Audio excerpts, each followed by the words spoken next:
अनेकाची तुका म्हणे ऐसा पूर्णोपेक्षला नाही ऐकला ऐसा बोली निष्काम निश्चल विठ्ठले विश्वास पाहुणे आस अनेकाची भोपा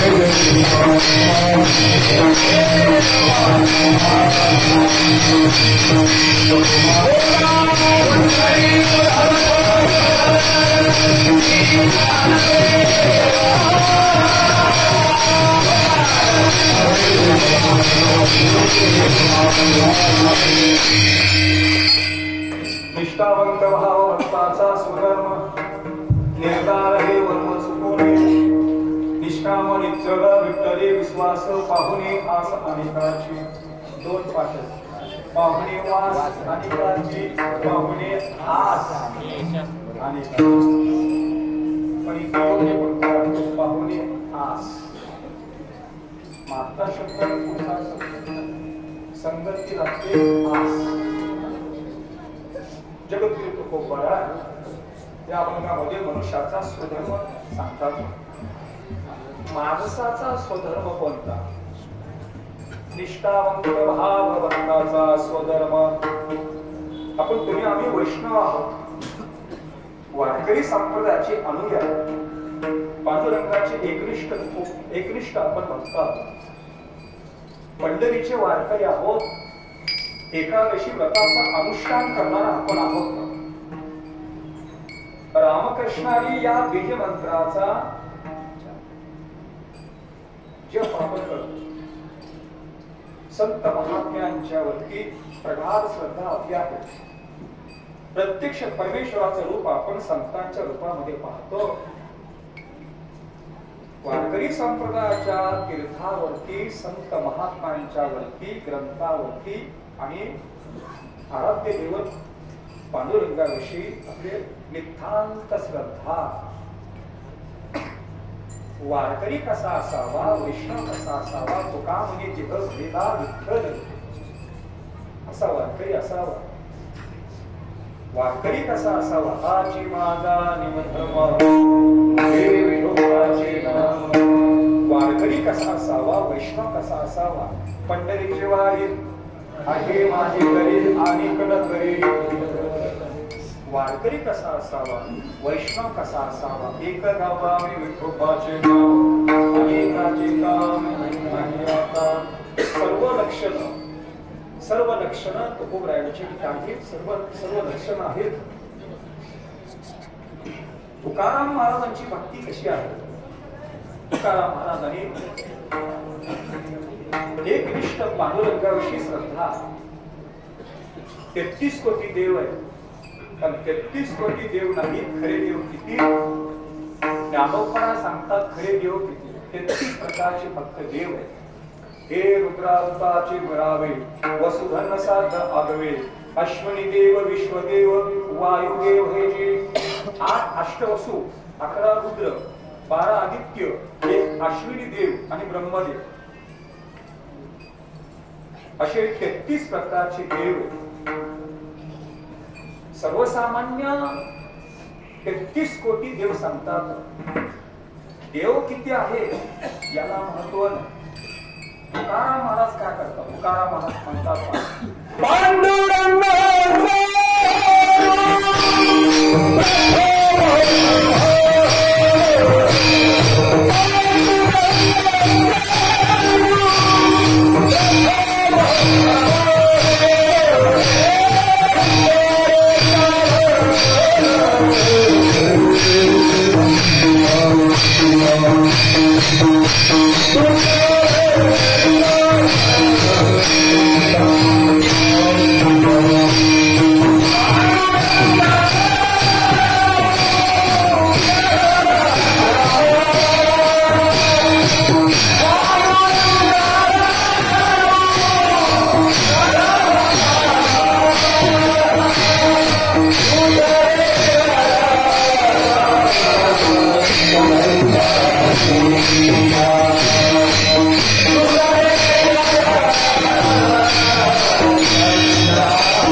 पांडुरंगा करू प्रथम नमन दुसरे चरणा संतांची काय श्रद्धा कोबऱ्यांची निष्ठा पाहिजे असेल तो कोपर आहे श्रद्धा पाहिजे असेल तो कोपर आहे का निष्ठा पांडुरंगावरती तीर्थ विठ्ठल क्षेत्र विठ्ठल देव विठ्ठल देवंगा विठ्ठल कुठेही जा तुम्ही आम्ही वैष्णव आहोत जगाच्या पाठीवरती 3.5 कोटी तीर्थ आहेत 350 कोट तीर्थाला जा 350 कोट तीर्थाला जा पण ध्यान करा कोणाचं ध्यान करा कोणाचं ध्यान करा सुंदर ध्यान उभे भेट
गुणाचं रूपाचं वर्णन आहे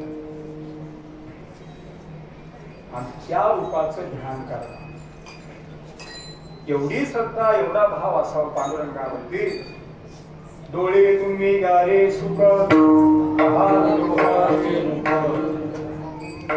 एवढी श्रद्धा असावी तुम्ही ऐका रे माझे कान माझ्या विठोबाचे गुण कुठेही जा जगाच्या पाठीवरती कुठेही जा पण पांडुरंग ध्याने पांडुरंग म्हणे जागृती स्वप्ने पांडुरंग आणि दुसरे मज नाही आता निमिल्या चित्तापासून या एक धरला चित्ती आम्ही रुक्माईचा पती हा आपला वारकरी संप्रदायाचा स्वधर्म आहे आपलं जे आराध्य दैवत आहे त्या आराध्य देवाची प्रगाढ श्रद्धा त्याच्यावरती देह जाऊ अथवा राहो पांडुरंगी राहो अशी श्रद्धा आपल्या वारकरी संप्रदायामधली प्रत्येक वैष्णवाचा धर्म आहे. तुकोबरा म्हणतात भक्ती करत असताना भक्ती कशी करा अभंगाचं पहिलं चरण म्हणू नका विठोबा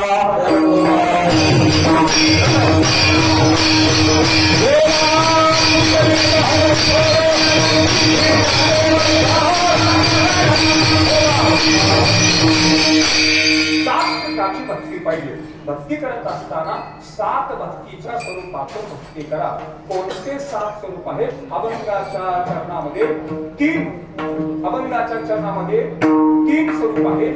अभंगाच्या दुसऱ्या चरणामध्ये 4 स्वरूप आहेत. भक्ती करत असताना भक्ताचा स्वधर्म कोणता? पहिला धर्म कोणता? निष्ठा. दुसरा स्वधर्म कोणता? भाव. तिसरा स्वधर्म कोणता? निर्धार. चौथा स्वधर्म कोणता? निष्कामता. पाचवा स्वधर्म कोणता? निश्चल. 6वा स्वधर्म कोणता? विठ्ठली विश्वास. आणि 6वा स्वधर्म कोणता? पाहुणे वास. आणि विठोबा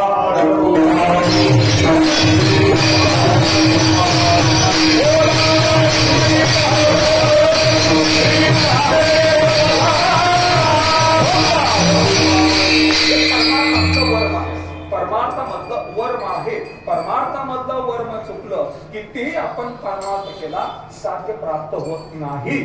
म्हणून जो संत मार्ग सांगतात ना त्या मार्गाने आपण चालावं. मनोमार्ग गेला तो तेथीची मुकला.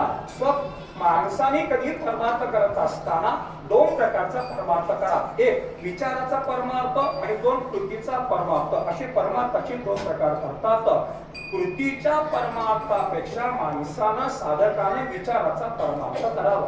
विचाराचा परमार्थ करत असताना साधना करत असताना अगोदर विचार करा आणि मग साधना करा. इथं साधना करत असताना जो मार्ग संत सांगतात त्या मार्गाने तेनेची पंते चालू जातात. तर त्या भक्तीचं साध्य प्राप्त होतं. तुकोबरा सांगतात ना भक्ती करत असताना भक्ती कशी करा? भक्ती अशी करा निष्ठावंत भाव भक्ताचा स्वधर्म. त्याच्यामध्ये परिपूर्ण निष्ठा भक्तीमध्ये निष्ठा पाहिजे. भक्तीमध्ये जर निष्ठा नसेल परमार्थाला काही अर्थ नाही. भक्तीमध्ये भाव नसेल परमार्थाला अर्थ नाही. भक्तीमध्ये जर निर्धार नसेल परमार्थाला अर्थ नाही. भक्तीत निष्कामता नसेल साध्य प्राप्त होत नाही. भक्तीमध्ये निश्चलता नसेल साध्य प्राप्त होत नाही. भक्तीमध्ये विश्वास जर नसेल साध्य प्राप्त होत नाही. आणि भक्तीमध्ये एकरूपता अनन्यता एकनिष्ठता असेल तर साध्य प्राप्त होतं. अन्यथा प्राप्त होत नाही. 7 पायऱ्या आहेत. भक्तीच्या हा 7 पायऱ्या आहेत. हे 7 पायऱ्या जसं रामायणामध्ये 7 कांड आहेत. 7 कांड एक कांड मनुष्याला मोक्ष प्राप्त करून देतं. रामायणामध्ये पहिलं कांड जे आहे बालकांड. दुसरं कांड आहे अयोध्याकांड. तिसरं कांड आहे अरण्यकांड. 4थं कांड आहे किष्किंधाकांड. 5वं कांड आहे सुंदरकांड. 6वं कांड आहे युद्धकांड. आणि 7वं कांड आहे उत्तरकांड. हे एक कांड मनुष्याला मोक्ष प्राप्त करून देतं. जसं रामायणामध्ये वसिष्ठानं रामाला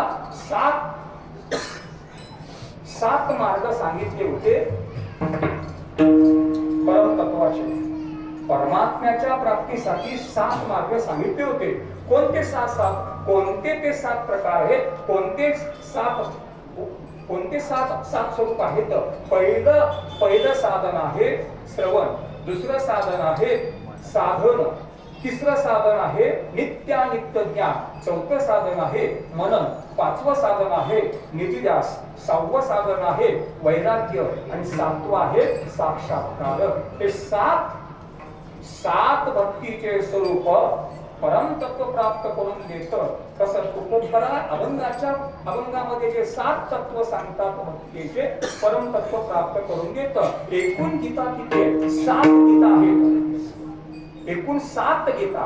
7 गीता क्रमांक 1 लागतो. श्रीमद भगवत गीता सर्व गीतामध्ये श्रीमद भगवत गीता क्रमांक 1 ला आहे. आता तो सांगू बसत नाही. 7 गीता जसं परमतत्व प्राप्त करून देतं तसं अभंगामध्ये 7 जे तत्व आहेत मनुष्याला परमतत्व प्राप्त करून देतं. विठोबा म्हणून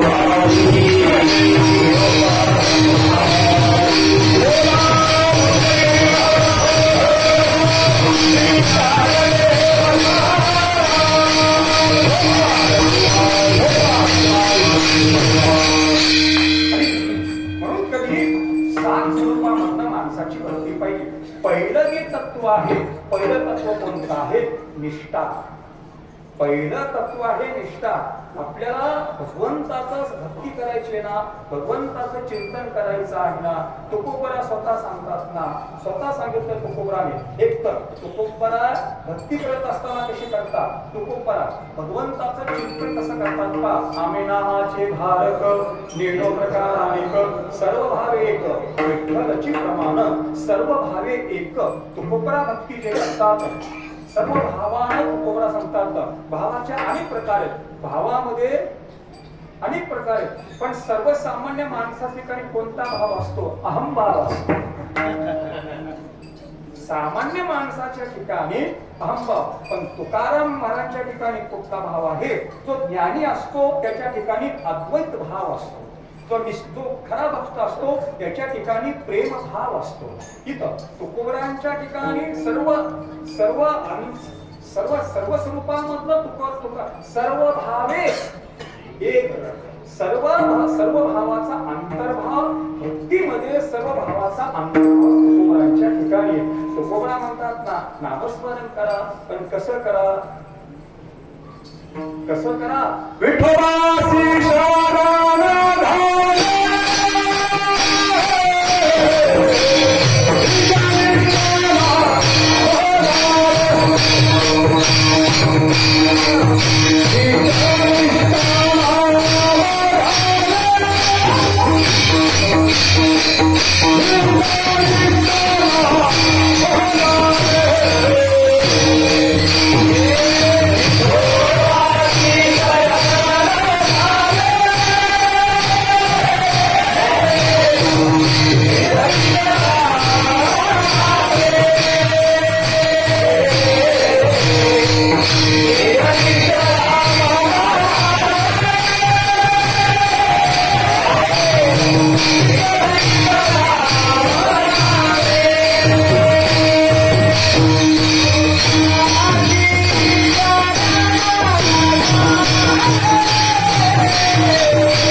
म्हणून भगवंताचं भक्ती करत असताना निष्ठापूर्वक पाहिजे.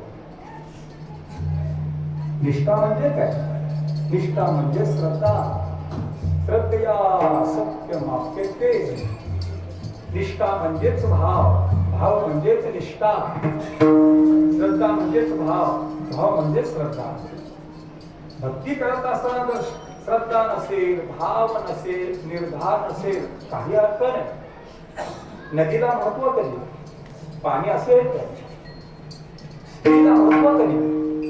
स्त्रीला महत्व कधी? कपाळावरती कुंकू असेल तर. देहाला महत्व कधी? देहामध्ये प्राण असेल तर देहाला महत्व. तसं भक्तीला महत्व कधी? प्राण भाव असेल तर, निष्ठा असेल तर.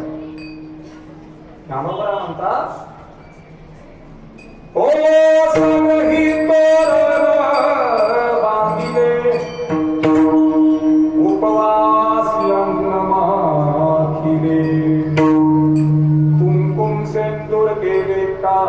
अंतहीने. घराला शोभा नाही, घराला आकार नाही, घराला रंग नाही, घराला छत नाही, अशा घराला फुलाची सजावट केली. अर्थ आहे का? अर्थ नाही. कसं भक्ती करता आणि त्या भक्तीमध्ये भाव नसेल, निष्ठा नसेल, अर्थ नाही. आत्ताच पोट वर जेवला, आपण जेवायचे. एखादा ग्रस्त पोटभर जेवलेला, तृप्त झालेला, पोटभर जेवलेला, आणि पोटभर जेवल्यानंतर पुन्हा पंचपक्वांना समोर आलं, काही उपयोग? पंचपक्वान समोर आहे, पण पोट भरलंय, भूक नाही, भरलंय का? अर्थ नाही. एखादी विधवा स्त्री आहे आणि त्या विधवा स्त्रीना कपाळावरती कुंकू असेल, अर्थ आहे का? काही अर्थ नाही. कसं भक्ती करता, निष्ठा नसेल, भाव नसेल, निर्धार नसेल, काही अर्थ नाही.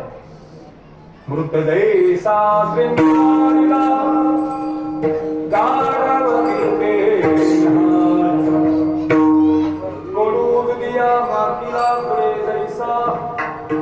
मृत्यू झालेला मनुष्य आहे आणि त्या मृत्यू झालेल्या माणसाला फुलाची सजावट केली, अर्थ आहे का?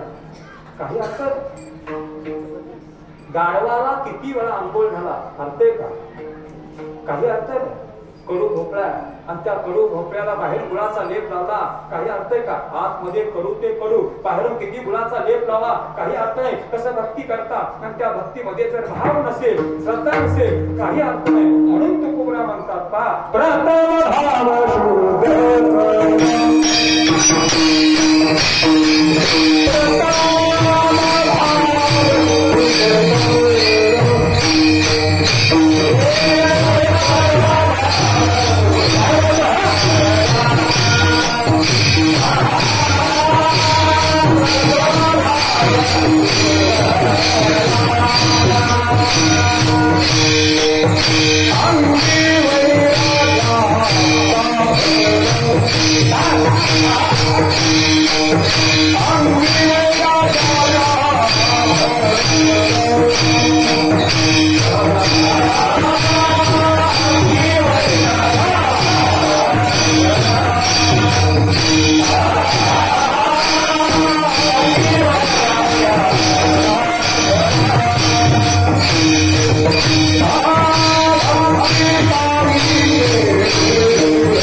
प्रथम भाव शुद्ध कर याहून धर्म पूर्णता अंगी वैराग्याचा भर याहून धर्म पूर्णता भक्ती पाहिजे शिरोर याहून धर्म पूर्णता प्रथम भाव शुद्ध कर याहून धर्म पूर्णता म्हणून भक्तीमध्ये भाव पाहिजे का देवाला काय पाहिजे याचा विचार करा ना आपला विचार नको देवाला काय अभिप्रेत आहे देवाला काय पाहिजे याचा विचार करा एखादा मुलगा 10 किलोमीटर पासून पळत धावत आला ऊन आहे घसा कोरडा पडलेला एका घरात घरी आल्यानंतर त्यांनी पाणी मागितलं पण घरच्या माणसाने काय दिलं तूप दिलं काय अर्थ आहे काही अर्थ नाही त्याला काय पाहिजे आलेला मुलाला फक्त पाणीच पाहिजे तूप नको तूप 1000 रुपये लिटर पाणी किती आहे 10 रुपये लिटर 10 रुपये लिटर तसं देवाला तुम्ही लाखो रुपयाचं सोनं टाका देवाला नको ते 1,30,000 रुपयाचा दर 1 तोळा टाका 2 तोळा टाका देवाला ते नको देवाला काय पाहिजे तुका म्हणे मुख्य पावे भावापाशी देवाला शुद्ध भाव पाहिजे बाकी काही नको देवाला का भाव म्हणजे देवाला जिंकायचं साधन म्हणजे भाव आहे एक सुभाषित आहे भावेन देवं कल्याण नरेंद्रं धनेन कांता प्रप्तेन शत्रु सत्तेन मित्रं कृपया च पुत्रं ज्ञानेन मोक्षवानेति देवाला जिंकायचं भावानं राजाला जिंकायचं कलेनं पत्नीला जिंकायचंय पैशानं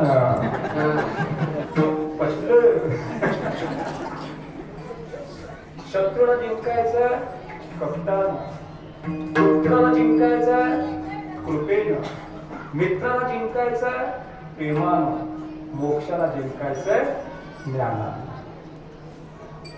म्हणून तुकोबरा म्हणतात का निष्ठावंत भाव भक्ताचा तुकावली भावे देवाला सत्ता देवावरती सत्ता गाजवायचं कोणतं साधन देवाला जिंकायचं हो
म्हणिना भाव देवा मला पाव देव म्हणतो हात करीने जाओ देवा करणे भाव तस्मा बारशे वित्त झाले एक चित्त करे बहुत एवढा साठी नका बाकी काही करू नका, बाकी काही करू नका, फक्त अंतःकरणापासून शुद्ध भाव ठेवा. परमेश्वरावरती भाव कसा असावा, निष्ठा कशी असावी. रामायणामध्ये कैकेयी माता चित्रकूट पर्वतावरती रामप्रभूला भेटण्यासाठी गेल्या. दुखी मन कैकेयी मातेला रामाच्या पुढे धाडस झालं नाही. मन घट्ट करून रामाकडे कैकेयी माता गेल्या. कैकेयी माता पाहिलं रामप्रभू कैकेयी मातेच्या पायावरती मस्तक टेकवलं. कैकेयी मातेनं रामप्रभूला आलिंगन दिलं. राम, मला क्षमा कर, क्षमा कर, माझ्याकडून चूक झाली, मला क्षमा कर. रामप्रभू फक्त स्मित हास्य केलं. कैकेयी माता, तुम्ही माता आहात, उच्च स्थान आहात तुम्ही. देवीच्या रूपामध्ये तुमचं स्वरूप आहे. या देवी सर्वभूतेषु मातृरूपेण संस्थिताः नमस्तस्यै नमस्तस्यै नमस्तस्यै नमो नमः. क्षमा मागू नका. कैकेयी माता म्हणते, राम, एक इच्छा प्रगट करू का? राम म्हणतात, कैकेयी माता मागा. कैकेयी मातेनं रामप्रभूला काय इच्छा प्रगट केली? हे राम, तू माझ्या पोटी यावं असं माझी खूप इच्छा आहे. माझ्या पोटी तू जन्म घे, खूप माझी तुझी इच्छा आहे. राम म्हणतात, कैकेयी माता, अवश्य तुमची इच्छा पूर्ण करेल, पण या जन्मी नाही, पुढच्या जन्मी तुमच्या पोटी येईल, पण तुमचं दूध पिणार नाही. आणि याच कैकेयी माता, त्रेतायुगातल्या कैकेयी माता द्वापार युगामध्ये देवकीच्या रूपामध्ये कैकेयी माताचा अवतार झाला. आणि देवकीच्या रूपामध्ये भगवान श्रीकृष्ण, रामप्रभूचा अवतार भगवान श्रीकृष्णाच्या रूपामध्ये देवकी मातेच्या पोटी आले. पण राम म्हटले होते, कैकेयी माता, तुमच्या पोटी येईल, पण दूध पिणार नाही. म्हणून देवकी मातेच्या पोटी आले राम कृष्ण, पण दूध पिले का? दूध पिले नाही. आणि हे दूध कुणाचे पिले? गोकुळामध्ये यशोदे मातेचं दूध पिले. यशोदे मातेचं दूध पिले का? ही यशोदा कोण होती? ही यशोदा, आपण जे काही कर्म करतो त्या कर्माचं फल काय असतं? यशोदा माता हा कोण होत्या? पूर्वजन्मामध्ये यशोदा माता एक महान साध्वी होत्या, महान भगवत भक्त होत्या. यशोदा माता पूर्वजन्मात ब्रह्मचर्य व्रत, पूर्ण देह समर्पिते देवा, पूर्ण भगवंताला समर्पण केलेलं आयुष्य, व्रतस्थ जीवन, अखंड भगवंताचं चिंतन करावं. आणि पोट भरण्यासाठी, उदरनिर्वाहासाठी जंगलात जावं, लाकडाची मुळी तोडावी आणि लाकडाची मुळी डोक्यावरती घेऊन गावात यावं, बाजारात यावं आणि त्या बाजारामध्ये लाकडाची मुळी विकावी. आलेल्या पैशातनं आपलं उदरनिर्वाह करावा. आणि एरवी अखंड भगवंताचं चिंतन करत, नामस्मरण करत करत आपला काळ घालावा. एक दिवस स्नान उठून भगवंताच्या दर्शनासाठी घराच्या बाहेर ही महान साध्वी पडली. आणि रस्त्यातनं येताना एक साधू तिला दिसला. त्या स्त्रीनं साधूला पाहिलं. साधूला पाहिल्याबरोबर श्री संताची माता साष्टांग करे दंडवत घातला, पायावरती मस्तक ठेवलं. कुठेही संत दिसले अवश्य संतांच्या मातावरती चरणावरती मस्तक टेकवा. अवश्य संत महात्म्यांच्या चरणावरती अवश्य मस्तक टेकवा. का?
अवश्य संतांच्या चरणावरती मस्तक टेकवा. भाग्याचा उदय हे तुरे संत पाय.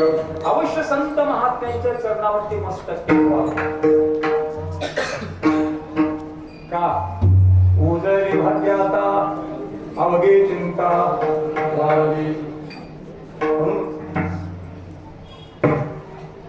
महान साधवी संतांच्या चरणावरती मस्तक टेकून दर्शन घेतलं. प्रसन्न चेहरा पाहिला.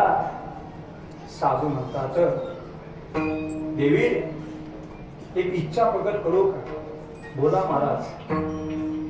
आम्हास खूप भूक लागली आहे. आम्हास अन्नदान काहीतरी द्या. किती आनंद झाला असेल. एक साधू एक महात्मा आपल्या घरात येतो आणि भोजन करतो. किती आनंद झाला असेल. तुका म्हणे आले घरा एवढा आनंद झाला. त्या स्त्रीनं, महान साध्वी स्त्रीनं महात्म्याला घरात घेऊन आले.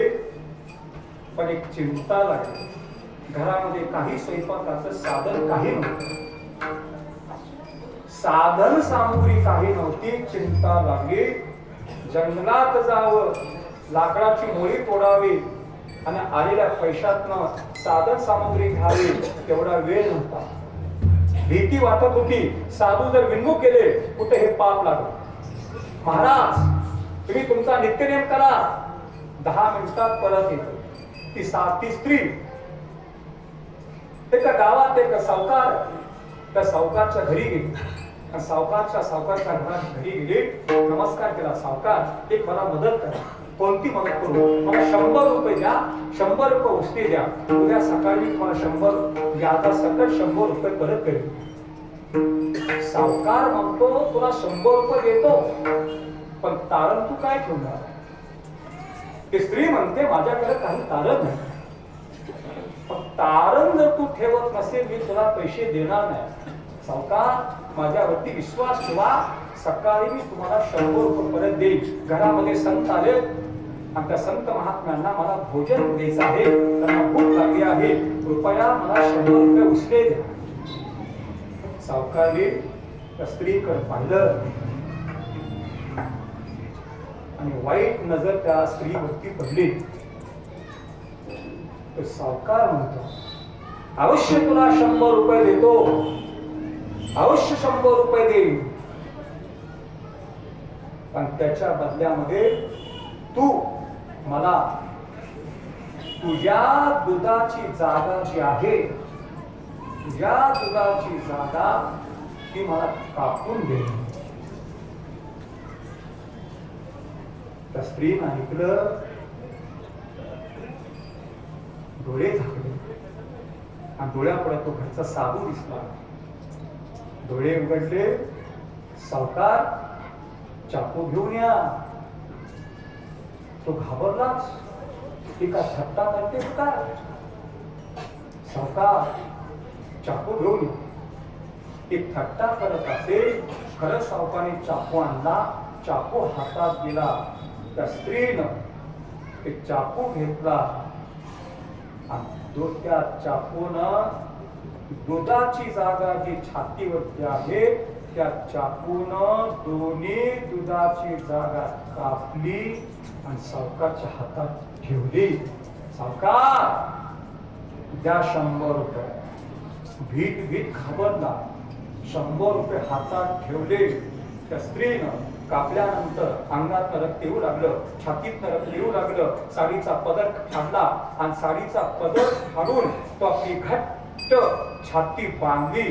ती स्त्री घरी आली, स्वयंपाक केला आणि सात महात्म्याला भोजन घातलं. याला म्हणतात निष्ठावंत भाव, भक्ताचा स्वधर्म विठोबा.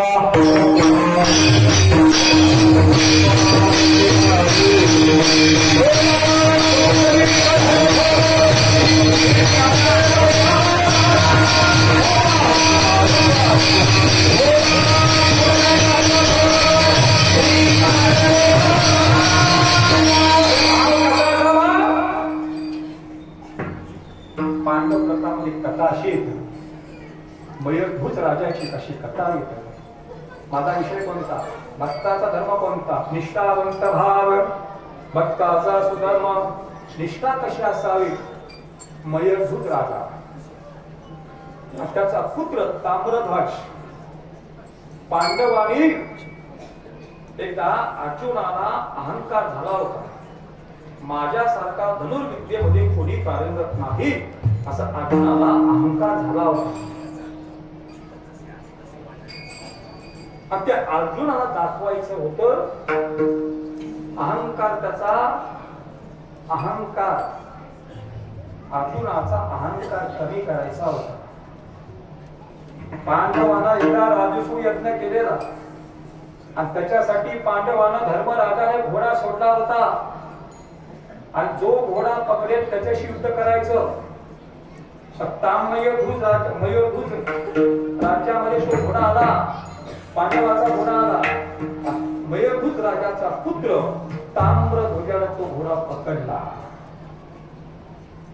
आणि अर्जुन आणि ताम्रध्वज दोघांचं युद्ध चालू झालं आणि त्याच्यामध्ये अर्जुनाचा पराभव झाला.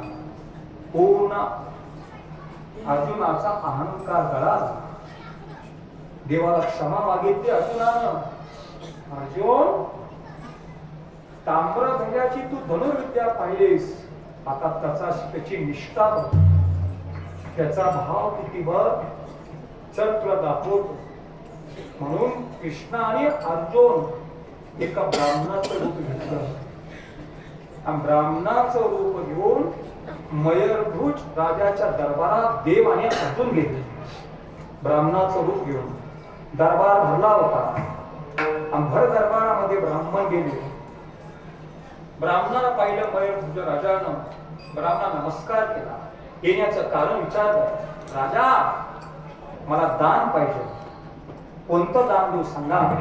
राजाला खूप आनंद झाला. एक ब्राह्मण दान मागतो. राजाला खूप आनंद झाला. काय? भूमिदान, सुवर्णदान, गायदान. तुम्हाला काय पाहिजे? मला काही नको. देवरूपी ब्राह्मण म्हणतात.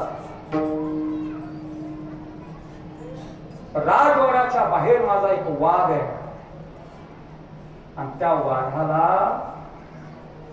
मांस पाहिजे. मनुष्याचं मांस पाहिजे. राजा धर्मशील आहे. राजा लगेच तयार झाला. एका ब्राह्मणाला जर माझा देह सत्कार्याला उपयोग पडत असेल, राजाला खूप आनंद झाला. राजा लगेच तयार झाला. ब्राह्मण रूपी देव म्हणतात, राजा त्या वाघाला तरुण मुलगा जो आहे त्या तरुण मुलाचं मांस पाहिजे. तुझं आता वार्धक्य आलेले, तुझं ते मांस खाणार नाही. माझ्या वाघाला जर तुला मांस पीस असेल, तुझा मुलगा तरुण आहे आणि त्या तुझ्या ताम्र ध्वजाचं मला मांस पाहिजे आणि तेही डाव्या बाजूचंच मांस पाहिजे. आणि मांस देत असताना मांस काढत असताना एक करवत घ्यायची आणि त्या करवतीनं मुलाच्या डाव्या बाजूचाच भाग पाहिजे.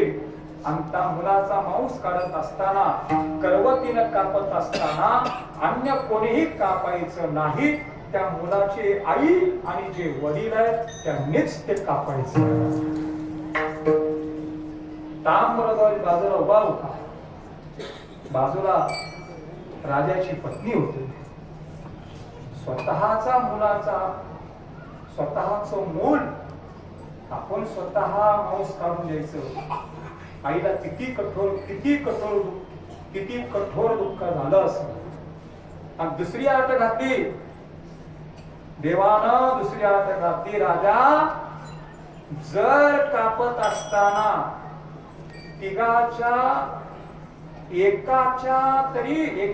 जरी डोळ्यामध्ये पाणी आलं ते मी दान घेणार नाही असं भगवंताने आट घातली. कोणाच्याही जरी पाणी आलं डोळ्यात, मी ते दान घेणार नाही. एवढं मोठं राजाने आट घातली भगवंताने. पत्नीकडे पाहिलं, मुलाकडे पाहिलं. मुलगा समोर होता, ताम्रध्वज. तो लगेच आला. बाबा, जर माझ्यासारखा भाग्यवान पुढे माझं शरीर अशा सत्कार्याला जो उपयोग होत असेल, मी मागच्या जन्मामध्ये काय पुण्य केलं असेल, माझं शरीर सत्कार्याला दान होत आहे. लगेच मुलगा तयार झाला. आईला कठोर मन केलं. राजानं कठोर मन केलं. करवत घेतली. मधोमध हा ताम्रध्वज उभा राहिला. एका बाजूला आई, एका बाजूला वडील.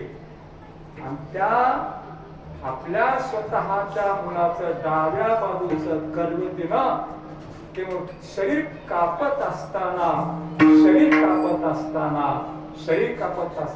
डोळ्यात पाणी आलं. कुणाच्या मातेच्या डोळ्यात आलं नाही. एवढं कठोर मन.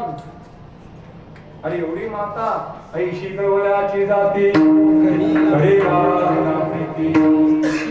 अशी माता मुलावरती प्रेम किती करते आणि का करते? किंबहुना धनुधरा जो मातेची उदरा तो मातेच्या शरीरात तुला पा. एवढं प्रेम. लेकोळाचे हित जाणे माऊलीचे हित. एवढं कठोर मन केलं. मातेच्या डोळ्यात पाणी आलं नाही. वडिलांच्या डोळ्यात पाणी आलं नाही. पाणी कोणाच्या आलं? ताम्रध्वजाच्या डोळ्यात पाणी आलं. ब्रह्मरूपी देवाने पाहिलं. राजा, हा मी आता ते दान घेणार नाही. मी आत घातली होती. आत घातलेले कुणाच्याही डोळ्यात जर पाणी आलं, मी ते दान घेणार नाही. ताम्रध्वजाच्या डोळ्यात पाणी आलं ते दान मी घेणार नाही. राजाने पाहिलं आपल्या मुलाच्या डोळ्यात पाणी आलं. ताम्रध्वज,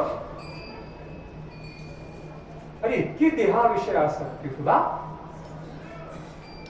त्या ब्राह्मणाने आट घातली होती डोळ्यामध्ये पाणी आणायचं नाही, देहावरती एवढं प्रेम? अरे प्रत्यक्ष मी तुझा बाप आहे, एवढं कठोर मन मी केलं. तुझ्या आईनं मातीनं एवढं कठोर मन केलं. जन्मदाता आई, त्या मातेच्या डोळ्यात पाणी नाही, माझ्या डोळ्यात पाणी नाही, तुझ्या डोळ्यात पाणी? एवढी देहाविषयी आसक्ती तुला? ऐका, ताम्रध्वज म्हणतो, बाबा माझं शरीर कापत आहे याच्याविषयी मला दुःख नाही. माझ्या डोळ्यात पाणी का आलं? माझं एवढं दुर्भाग्य की माझं फक्त डावाच भाग शरीराचा कामाला येतोय, पूर्ण शरीरच का आलं नाही, म्हणून माझ्या डोळ्यात पाणी आलं. ज्याला म्हणा निष्ठावंत भाव, भक्ताचा स्वधर्म भोगवा.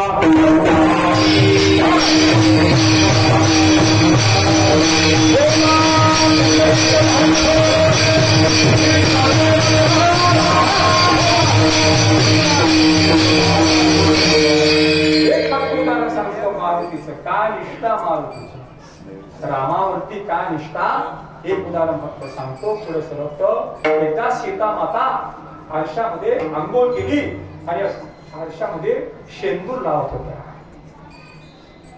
मी असं ऐकलं बरं का विद्वानाच्या मुखातून, एखाद्या स्त्रीनं एक दिवस जरी कपाळावरती कुंकू नसेल, कपाळावरती कुंकू जर नसेल, तिच्या पतीचं 45 दिवसाचं आयुष्य कमी होतं म्हणून. आता लावायचं का नाही बघा.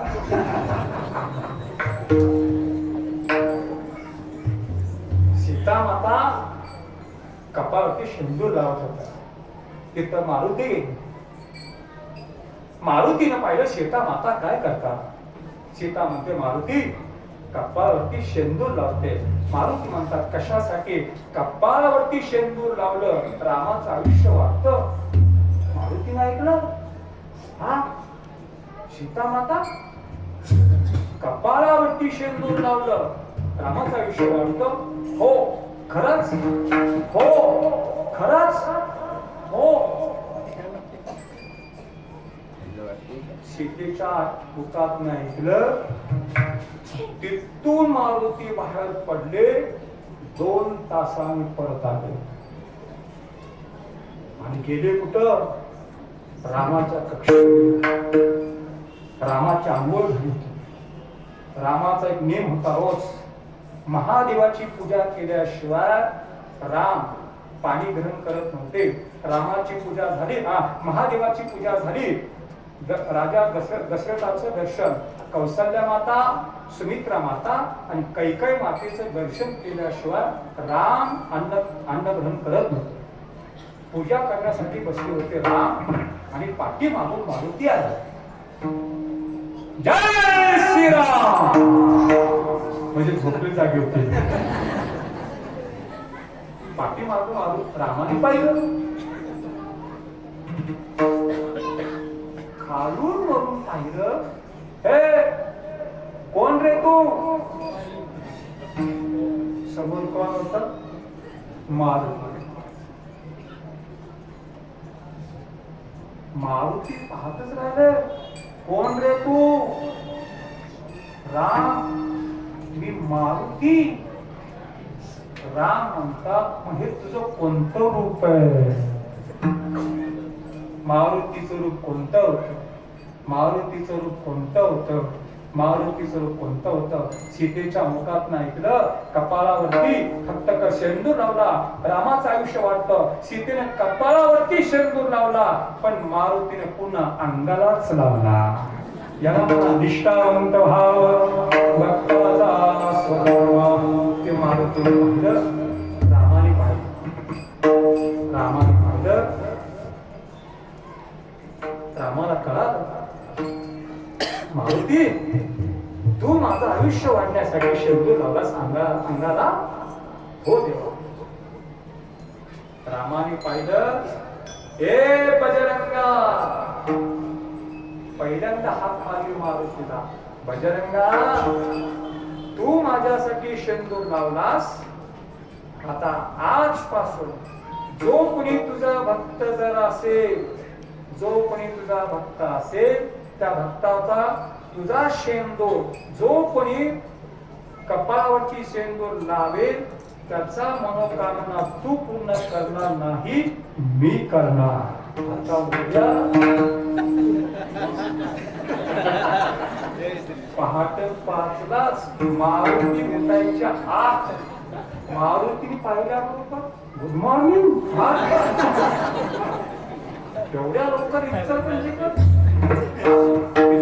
एवढा, अरे एवढा भाव होता म्हणून आमच्या मात एवढा भाव मारुतीवरती रामावरती, म्हणून तो खूप बरा बघा, एकदा नाही दोनदा म्हणतात, एकदा नाही दोनदा म्हणतात,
आणि तुकोबरा मारुतीला शरण जातात. निष्ठा आणि भाव पाहिजे असेल मारुतीचा पहा. जशी निष्ठा भाव मारुतीचा पहिला तसा निर्धार सुद्धा पाहिजे असेल मारुतीचा पहा. भक्ताचा जो पहिल्या चरणामध्ये तीन धर्म आहेत. पहिला धर्म निष्ठावंत भाव, भक्ताचा स्वधर्म आणि निर्धार हे धर्म. पहिला निष्ठा, दुसरा भाव आणि तिसरा निर्धार. निर्धार भक्ती करत असताना एक निर्धार असावा. जे जे घडेल ते ते घडो, देहदावात्वा राहो, नाम नसुडे सर्वदा, दीनबंधो पंढरीनाथा. देहदावात्वा राहो, पांडुरंगी पडता दरबारी, नेमा नटळे. एक निर्धार असावा. भक्ती करत असताना किती संकट येऊ दे, कितीही आर्थिक सामाजिक कौटुंबिक कितीही समस्या होऊ दे, पण आपल्या भक्तीमध्ये अंतर पडू द्यायचं नाही. एक भक्तीत निर्धार कसा असावा, निर्धार कसा असावा. आमचे आजोबा तात्यासाहेब महाराज एक दृष्टांत, एक उदाहरण सांगायचे. भक्ताचा निर्धार कसा असावा. आमचे तात्यासाहेब महाराज एक उदाहरण द्यायचे. एक सावकार पंढरपूरला गेला. पंढरपूरला चंद्रबाईची आंघोळ केली आणि चंद्रबाईची आंघोळ करून बाहेर आला आणि धोतर नेसत असताना एक समोर एक वासुदेव आला. वासुदेव आला, हातात चिपळ्या आहेत आणि तो वासुदेव आला. कसा आला, का म्हणतो, राम राम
गंध लावल्यानंतर वासुदेव म्हणतो, सावकार रुपया काढा.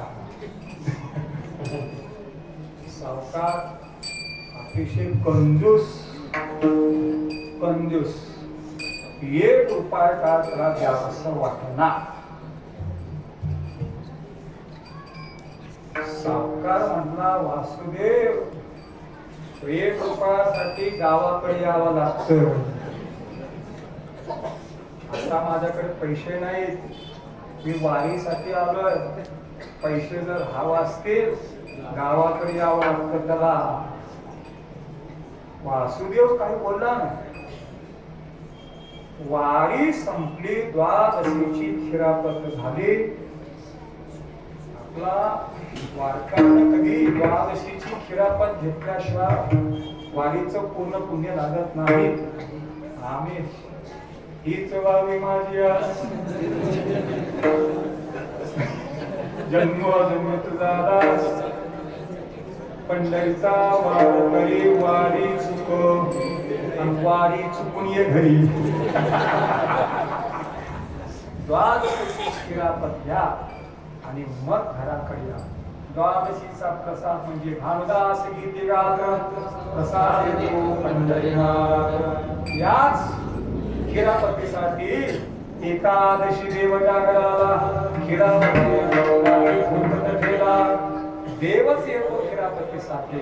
नामदेवला म्हणतात खिरापतीची जो खिरापत घेतो, खिरापतीचा पंढरपूरला प्रसाद घेतो, त्याला मोक्ष देतो असं देव म्हणतात. देवाने नामदेवाला वचन दिलं पंढरपूरच्या वारीमध्ये जर दशमी व्रताचा आरंभ दिंडी कीर्तन करा समारंभ तेने तो स्वयंभो संतोष पावे. देवाला संतोष कधी आहे? दशमीचं स्नान पाहिजे चंद्रभागेचं. आम्ही कधी एकादशीचं ती पण नाही करून दशमीचं स्नान पाहिजे. आणि पंढरपूरला गेल्यानंतर देवाला दिंडी खूप देवाला खूप आवड आहे. अवश्य आपल्या ज्या फळाची सेवा असेल त्या फळाच्या सेवेला अवश्य दिंडीला वारकऱ्यांना जावं. देवाला संतोष आहे. दिंडी म्हणजे मोक्षाचा एक द्वार, दिंडी म्हणजे मुक्तीचं एक द्वार आहे, दिंडी म्हणजे भगवंताचं एक चिंतन आहे. आणि पंढरपूरला गेल्यानंतर अंतःकरण शुद्ध करून त्या भगवंताशी एकरूप झालं पाहिजे. आणि द्वादशीची खिरापत घेतल्यानंतर गावाकडे या. याचं फळ काय? द्वादशीची खिरापत जर घेतली पंढरपूरला याचं फळ काय? नामदेवला सांगतात रे करा खिरापती नटा नटा कीर्तन ते नर मोक्ष पावती ऐशे देव सर्वर बोलिले. देवाने सांगितलंय नामदेवाला देवाला सांगितलं नामदेवा जो कोणी पंढरपूरला येतो, कीर्तन श्रवण भक्ती करतो आणि खिरापतीचा प्रसाद घेतो त्याला मी मोक्ष देतो. वासुदेवाने खिरापत संपली, वाळवंटात बसला, विचार करू लागला. विचार करता करता एकदम लक्षात आलं येणे बाकी. एक रुपया येणे बाकी. गावाकडं कुठला आता खळ नाही, सोयाबीन नाही, ज्वारी नाही, काही काम पण नाही. हे वेळ बाकी तर वसूल करावी म्हणून शोधत त्या सावकारच्या गावाला तो वासुदेव आला. वासुदेवा गावात पत्ता विचारत सावकारच्या घरापर्यंत आला. सावकार माडीवरती उभा होता. वासुदेवाला पाहिलं, बापरे खरंच आला. एकदम आठवलं हा आला कशासाठी? रुपयासाठी. आता रुपयाला द्यायला पाहिजे. धावत खाली आला. बायकोला म्हटला वासुदेव आला आणि त्या वासुदेवाला सांग जर रुपया जर मागितला आणि जर सावकार कुठे अगोदर जर विचारलं सावकार कुठे सांग, त्याला काय सांगू? सावकार गेला म्हणून सांग. वासुदेव आला का? बायको आले, ओ सावकार कुठे? बायको म्हणते महाराज तुम्हाला माहित नाही का? म्हटलं काय? सावकार गेले. असं बायकोने सांगितलं. वासुदेव क्षणभर थांबला आणि बायकोला म्हटलं आता आलोय, अंत्यविधी करूनच जातो.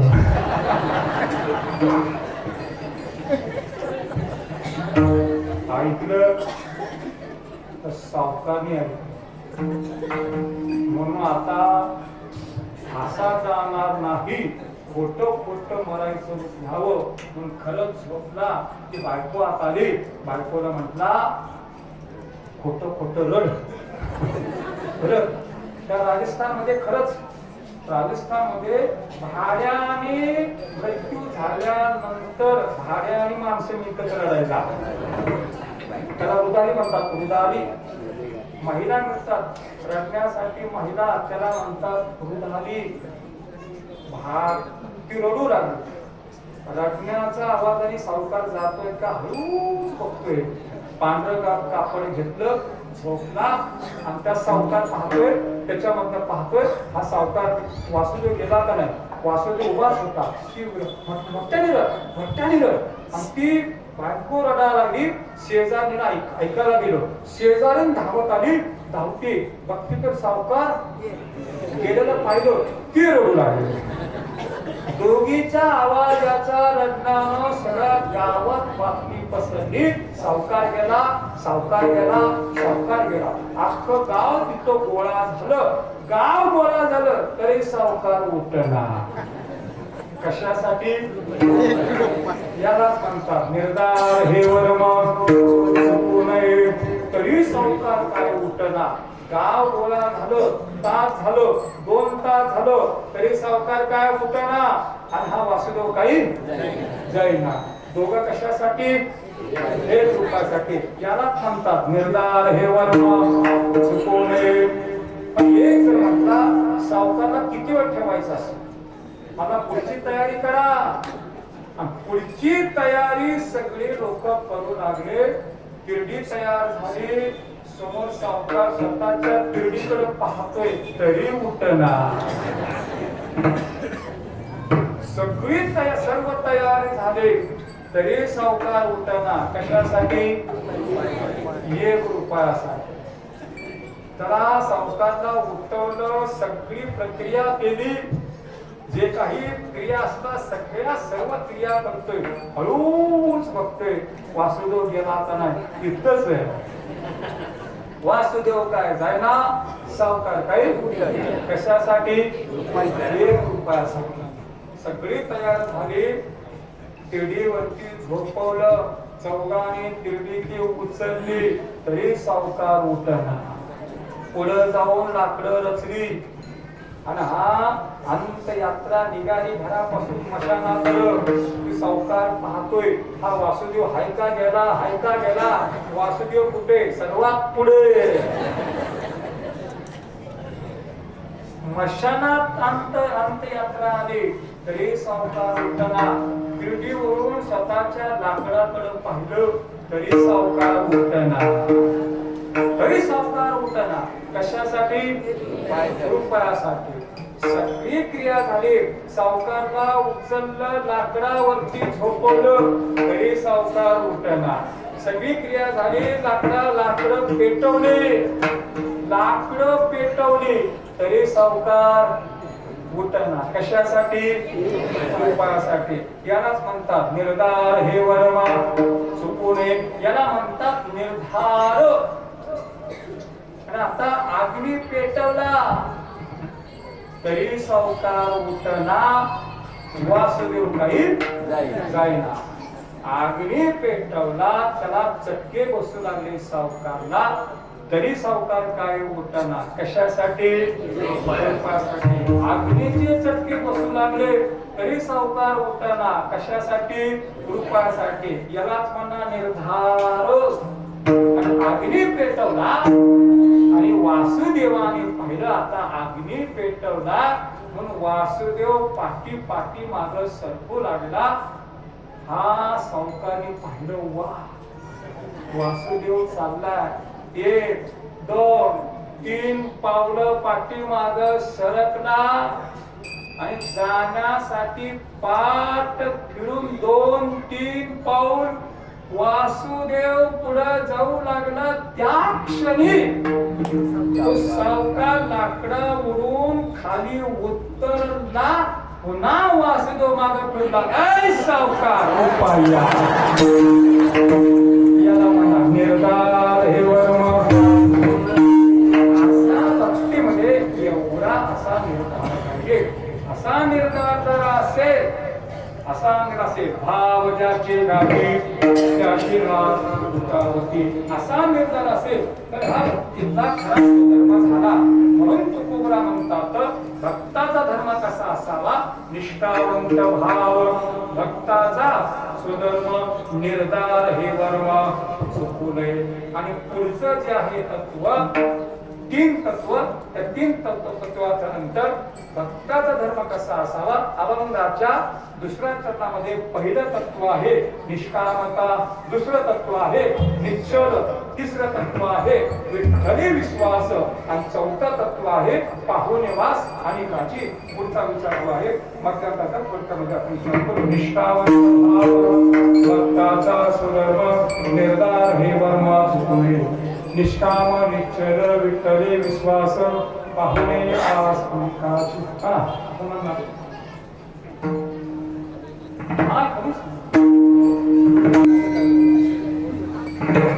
कोण झोपला असता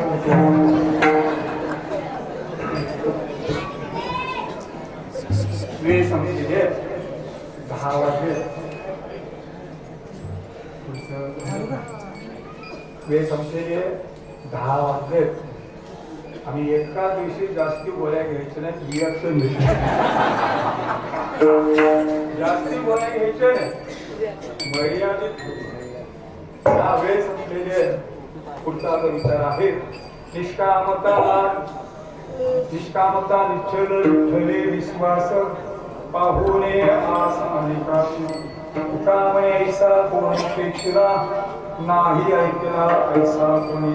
याचा विचार जो आहे परत कधी योगाला पुढच्या 2 चरणाचा विस्तार असेल याचा आपण विचार करू. तुका म्हणे कैसा कोण, तुका म्हणे ऐसा कोण पेक्षिला नाही ऐकला ऐसा कोणी, निष्काम निश्चल विठ्ठली विश्वास पाहुणे आस अनेकासी. कोण म्हणा